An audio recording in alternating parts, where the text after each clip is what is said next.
I'm warning you. Hands where I can see them.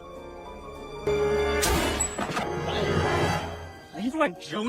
When he deliberately tries to get sick, his stunts quickly spiral out of control, landing him in the hospital with a critical condition. You know, I even won a deep voice contest with Joe yesterday. Peter boasts to Lois about winning a deep voice contest against Joe the day before.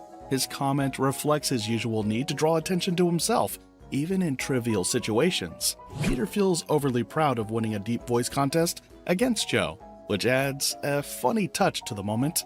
His excitement over something so small highlights how much he craves attention, often leading to ridiculous behavior. This ties back to how his constant need for validation causes problems in the episode. Peter, what happened to your voice? Oh, you know what happened, you sexy minx. My white blood cells attacked the pathogens and created antibodies, and then the pathogens were filtered out by my kidneys into my urine and then expelled from my body, you slut. Peter's response about his voice is filled with ridiculous over-explaining, turning a basic question into a dramatic science lesson. His outburst shows how overconfident he becomes in situations, even when he's clueless. His behavior reflects his constant need to appear knowledgeable, even when it doesn't make sense. This moment is another example of Peter's over-the-top behavior, of how his misguided ideas escalate into situations that almost harm him. But boy, that sick voice of yours was hot. Lois's comment about Peter's sick voice being attractive serves as a subtle and humorous trigger for his growing obsession with gaining attention. Her playful remarks feed Peter's ego, making him believe that being unwell could somehow make him more desirable or interesting. This fuels his desire to exaggerate his symptoms and keep the attention focused on him, pushing him to make increasingly reckless choices. This idea quickly gets out of hand, putting Peter's health in serious danger and showing how his need for attention often ends up causing him more trouble than it's worth. I gotta make myself sick again and get that voice back. Peter's fixation on regaining his sick voice shows how far he'll go for attention, even if it means risking his health. He shares his reckless plan with Brian, who immediately points out how terrible the idea is, but Peter seems determined to ignore common sense. This moment highlights his tendency to chase validation in dangerous ways, setting himself up for more trouble than he can handle. Okay, go ahead and spit. No! It's okay, go ahead.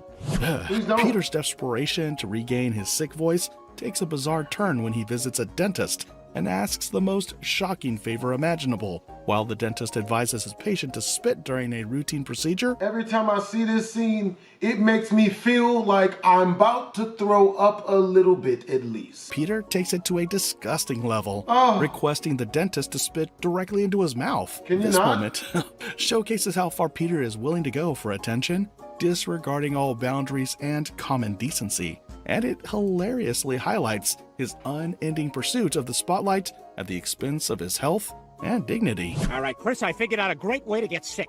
I'm gonna be a woman at work who cannot get sick right now. Peter's obsession with getting sick leads him to come up with a ridiculous new plan. He pretends to embody the desperation of a busy woman who can't afford to fall ill, deciding to go to extremes to achieve his goal. In a foolish attempt, he licks Lindsay Lohan's dessert fork, believing it will make him sick, and even asks a waiter for cocaine, showing how outrageous and reckless his actions become in his pursuit of attention and a sexy voice. Do I sound sexy? Tell me I sound sexy! Oh boy. Peter's desperate need to sound more appealing leads him to take dangerous risks. When he comes back from the dentist, he's barely holding himself together, but still insists on knowing if he sounds attractive. His obsession blinds him to how bad his condition really is. Pushing himself too far, his body finally gives up, and he collapses after vomiting, ending up in the hospital. This incident demonstrates Peter's pattern of pushing dangerous ideas too far, risking his Far life for too superficial far. and unnecessary reasons.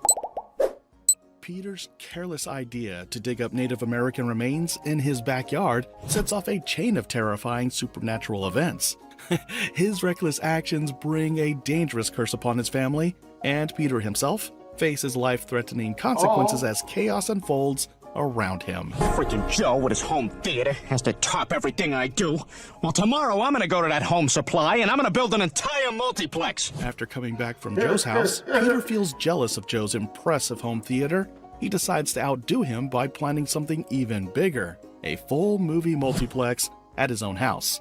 This shows how Peter's need to compete leads him to come up with the wild ideas to prove he's the better man, but he often creates unnecessary chaos and puts him in trouble. Peter's jealousy often leads to over-the-top decisions, and this time, it starts with him visiting Joe's house and seeing his impressive home theater. What begins as a simple plan to impress quickly spirals into one of Peter's outrageous ideas that put him and his family in danger. His desire to compete not only creates chaos, but also sets the stage for the supernatural events that nearly cost him his life. Hey, look what I found! Peter's habit of turning even the simplest situations into chaos takes center stage when he eagerly shows Brian what he unearthed in the backyard. He reveals a Native American skull with pride, paying no attention to the creepy feeling or the consequences of disturbing such ancient remains. His excitement quickly spirals into trouble as spooky things start happening around the house. What begins as a funny moment of curiosity turns into yet another example of how Peter's wild and impulsive ideas always lead to disaster. Wow, authentic Native American remains. Peter, I'd put that back if I were you. You may be disturbing a sacred burial site. Peter's wild curiosity gets him into serious trouble again when he finds what he thinks is a cool discovery in his backyard. He proudly shows Brian a Native American skull he unearthed, but Brian quickly warns him that he might have just disturbed a sacred burial site. Instead of taking Brian's advice, Peter, I really think you should put that back where you found it. Peter ignores the potential danger and gets even more excited about his find. Peter's careless decision to dig up the Native American skull leads to a series of scary and dangerous events. His failure to realize the seriousness of the situation puts both himself and his family in great danger. Hey, look, it's Robin Williams. Blah, blah, blah, blah, blah, black preacher voice. In this scene, Peter sees what he thinks is the spirit of Robin Williams and gets overly excited. He starts rambling on and imitating a black preacher's voice, turning what should be a scary moment into something ridiculous and funny. His exaggerated reaction and lack of understanding of the real danger around him just add to the humor. Peter takes a simple situation and makes it way more chaotic than it needs to be. You know, Peter, we wouldn't have to be messing around with ghosts if you hadn't desecrated those Indian remains. Brian is frustrated with Peter for causing all the chaos with the ghosts. He reminds Peter that the whole mess started because of his reckless decision to disturb the Native American remains in the backyard. Brian points out that if Peter hadn't been so careless, they wouldn't be dealing with angry spirits now. The comic element comes from the fact that Peter doesn't really take responsibility for his actions and continues to get them into more trouble. Probably a bad time to mention I'm wearing the skull as an athletic cup. Peter humorously reveals that he's been using the Native American skull as an athletic cup. This ridiculous statement comes at a tense moment when the family is dealing with the supernatural chaos Peter caused by disturbing the sacred remains. The comedy lies in the absurdity of Peter's actions and his complete disregard for the gravity of the situation. Instead of recognizing the seriousness of the consequences, Peter casually jokes about wearing the skull in a way that makes light of the entire disaster. Well, Chief, time for you to go back where you came from. In the episode Death Lives, Peter gets struck by lightning during a golf game and ends up meeting Death himself. As Peter reflects on his life, he gains a fresh perspective and learns an important lesson about appreciating his wife, Lois. The episode mixes humor with heartfelt moments as Peter navigates his near-death experience. That was close.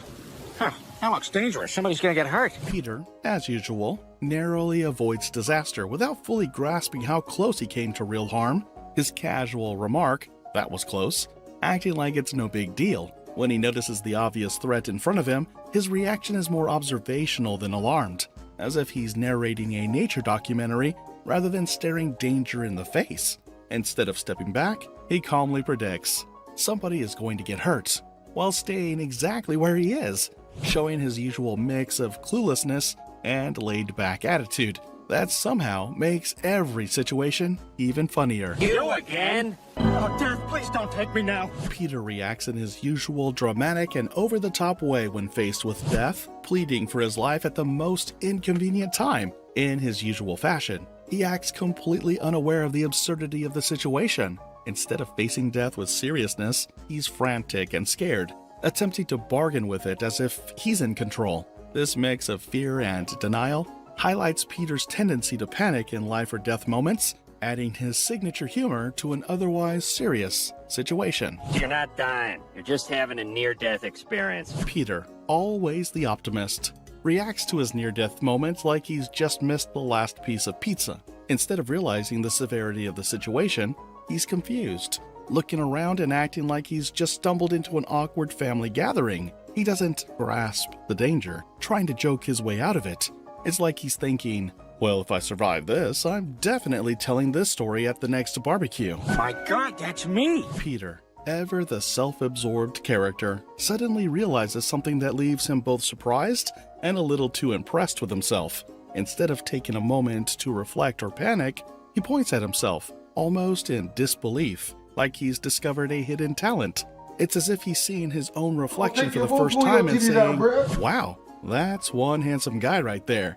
Naturally, Peter's focus shifts away from the danger, proving once again that nothing gets in the way of his self-love. Here, Peter convinces his friends to explore an old haunted asylum to make a horror movie. Things quickly spiral out of control when creepy events make the gang question if the asylum is actually cursed. If we want to write a scary movie, we need to do it somewhere scary. Peter's friend suggests that to write a proper scary movie, they need to immerse themselves in a genuinely frightening environment. Peter, always quick to act without thinking, latches onto the idea and immediately decides they should go somewhere ridiculously haunted. It's the perfect setup for Peter's wild plans to lead everyone straight into chaos, proving once again that his determination is only matched by his lack of caution. Well, I got an idea. I like them horror movies where you got a couple of teenagers getting busy in their cab. Peter, always full of big ideas, starts brainstorming with his usual quirky imagination. He suggests making their scary movie in the classic style of teen horror films, where young couples get into trouble while parked in a car.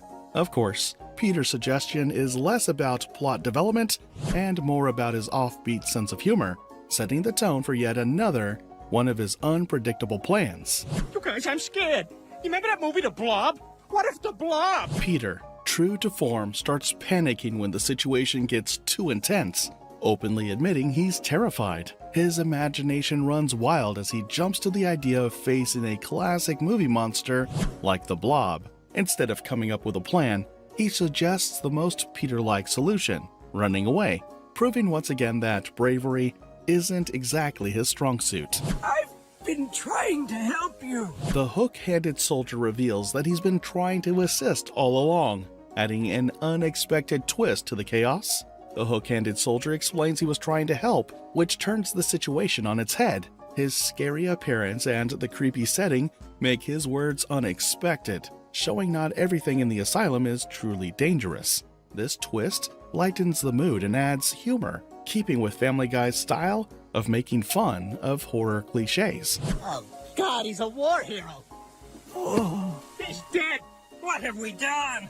We killed an innocent man.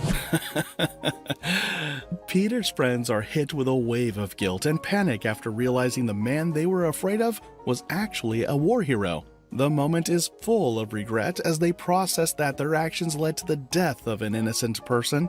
It's a mix of dark humor and shock, highlighting how their wild adventure spiraled out of control in the most unexpected and tragic way. You're gonna have to kill me first. Not with my shovel, that's brand new. Peter and his friends are in a heated argument, both on the brink of attacking each other. Peter, in his usual reckless style, boldly declares he won't back down.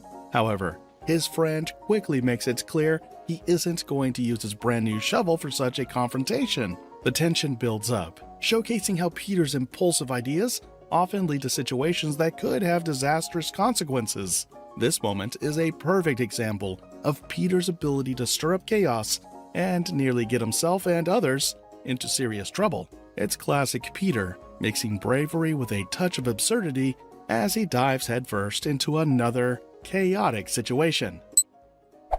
In this interesting episode, Peter's obsession with getting a coupon from a giant chicken leads to another dangerous fight. Despite their past, Peter's reckless decision to engage with the chicken nearly puts him in harm's way, proving once again how his impulsive actions almost get him killed. There's nothing like a party at someone else's house. You never have to worry about cleaning up the mess. In this scene, Peter reacts to Meg telling him about a party by mentioning how much he enjoys going to other people's parties.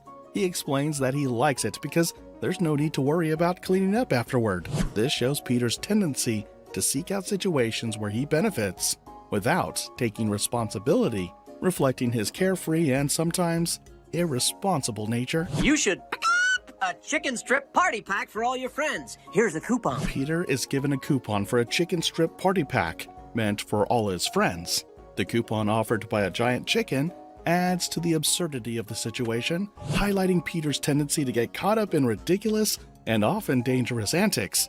This leads to another chaotic moment in the episode, showing how Peter's actions frequently get him into trouble. Oh, yeah, and that nice chicken outside gave me this coupon. Peter receives a coupon from a giant chicken and tries to use it at the store, but the cashier girl tells him that, "I'm sorry, this has expired." This frustrates Peter, leading him to take extreme action. Instead of letting it go, his anger pushes him to chase down the chicken. Peter's impulsive reaction shows how his need to prove a point or get revenge often leads him into dangerous and chaotic situations, which could have serious consequences for his well-being.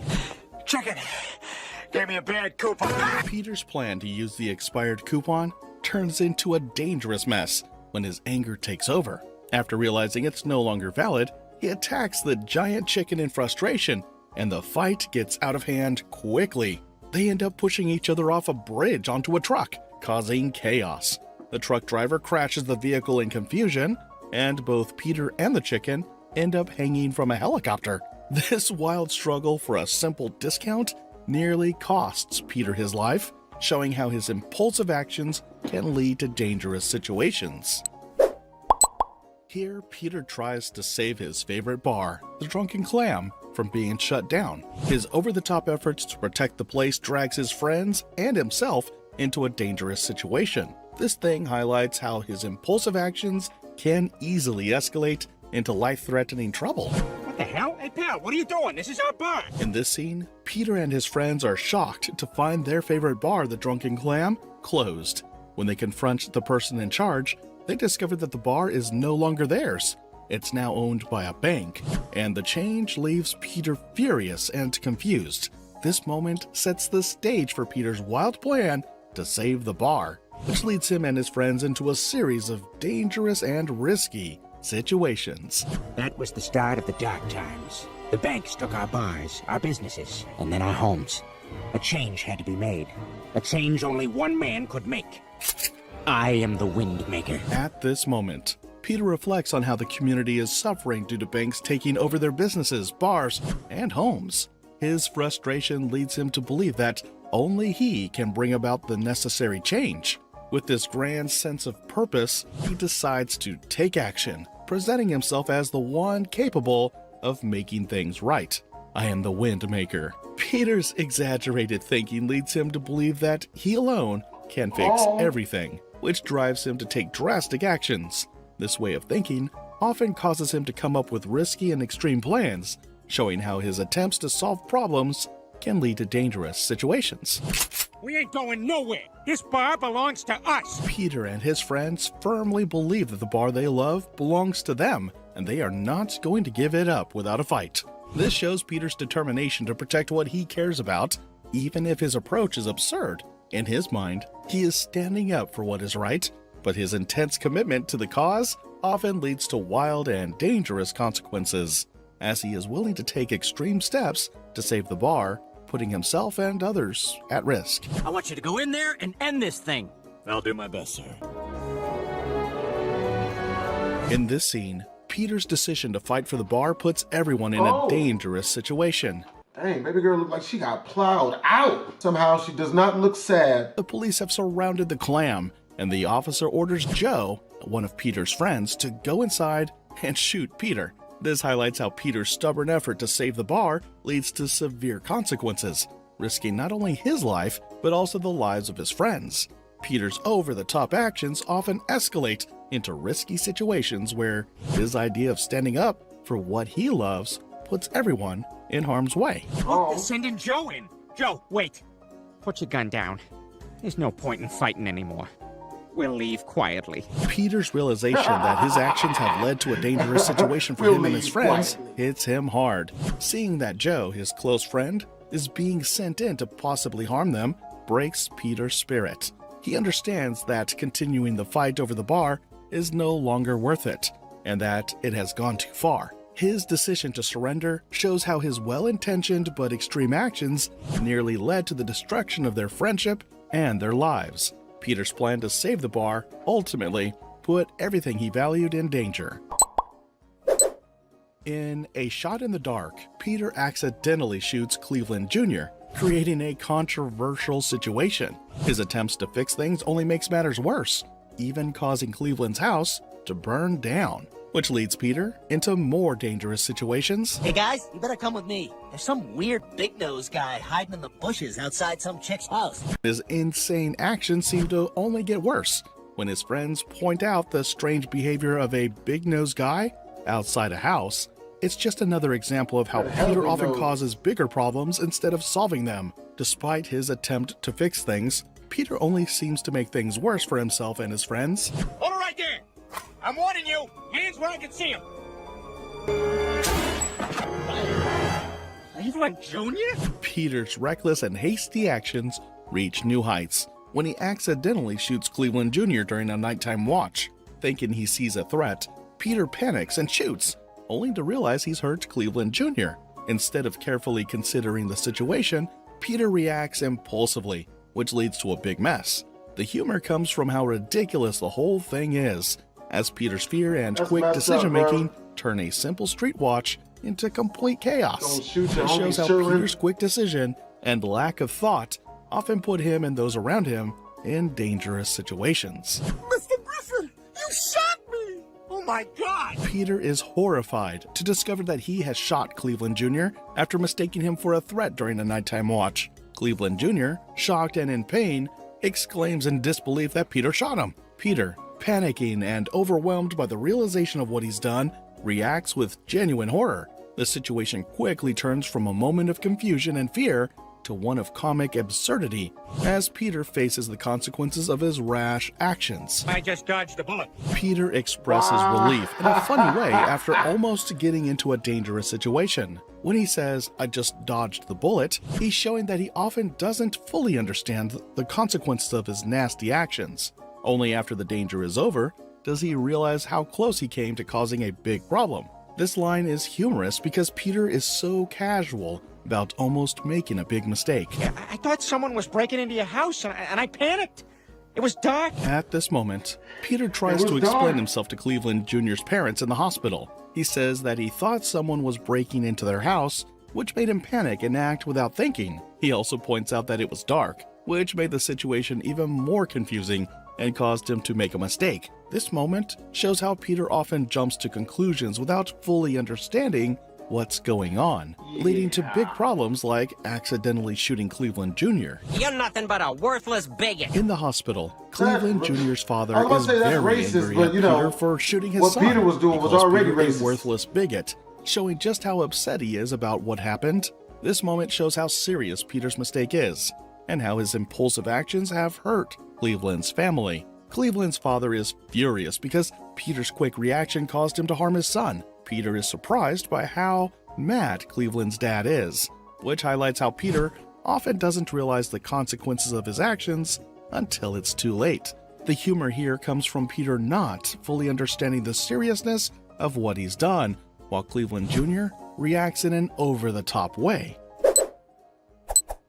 In The Man with Two Brians, Peter tries to impress his family by performing a dangerous stunt, but things go horribly wrong. He crashes into the water and almost drowns, narrowly escaping death. These guys are hilarious. They do so much funny stuff. We should try some of that stuff. While watching a TV show with his friends, Peter gets an idea to try out some of the hilarious stunts he sees on the screen. Ignoring the risks, he enthusiastically suggests they should recreate those moments for fun. As expected, Peter's reckless enthusiasm leads to chaos and danger, nearly putting him in harm's way. This scene highlights how Peter's impulsive ideas often result in disastrous situations that almost get him killed, all in the name of trying to have a good time. I'm Peter Griffin, and this is Shopping Cart, roof shopping cart.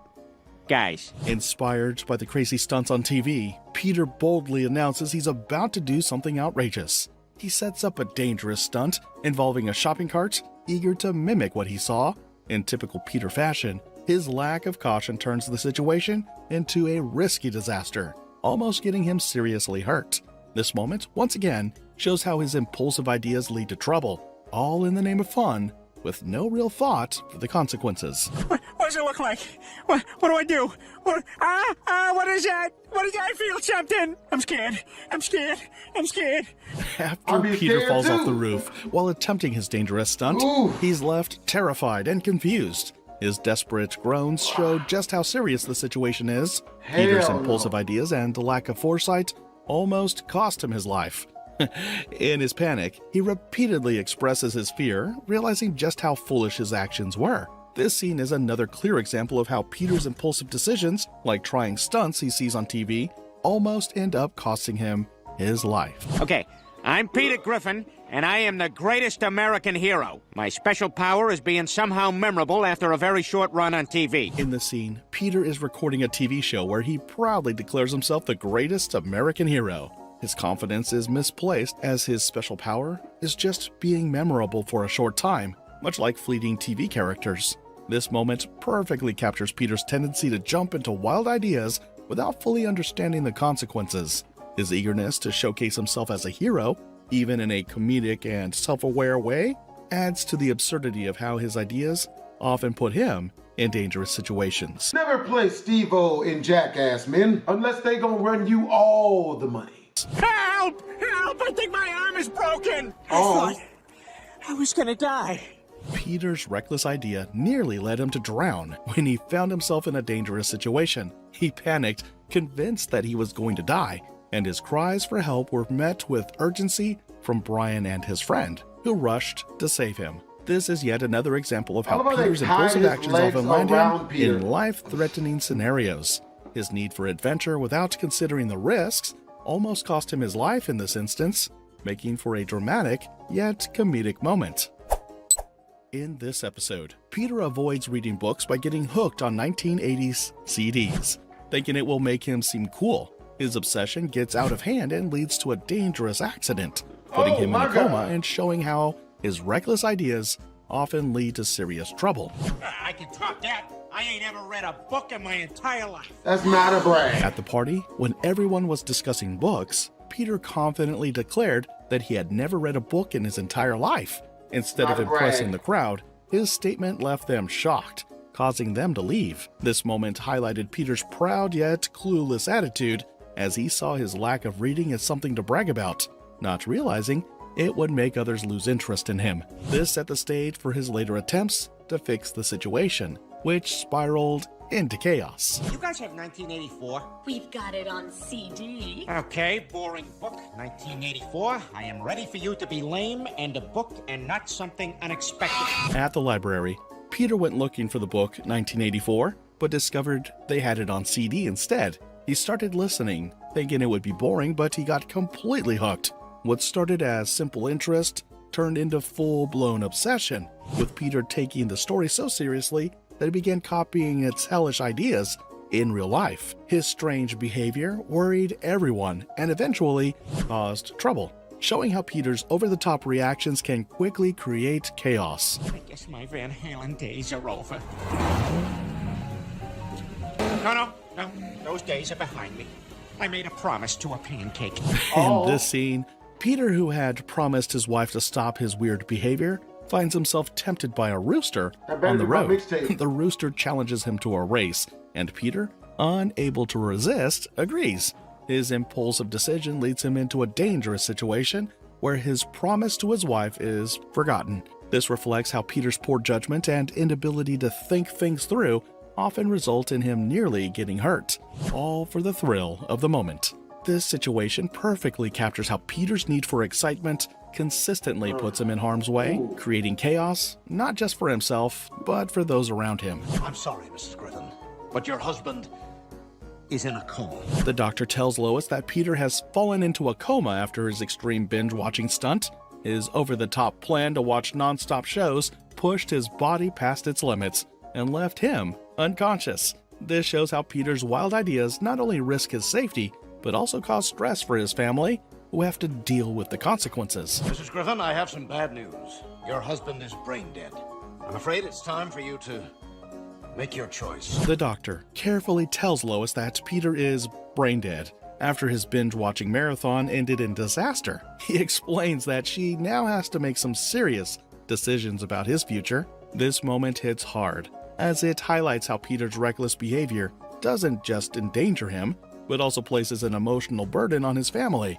Despite Peter's chaotic and carefree ways, this situation forces everyone to face the serious consequences of his impulsive actions, adding a layer of gravity to his usual antics.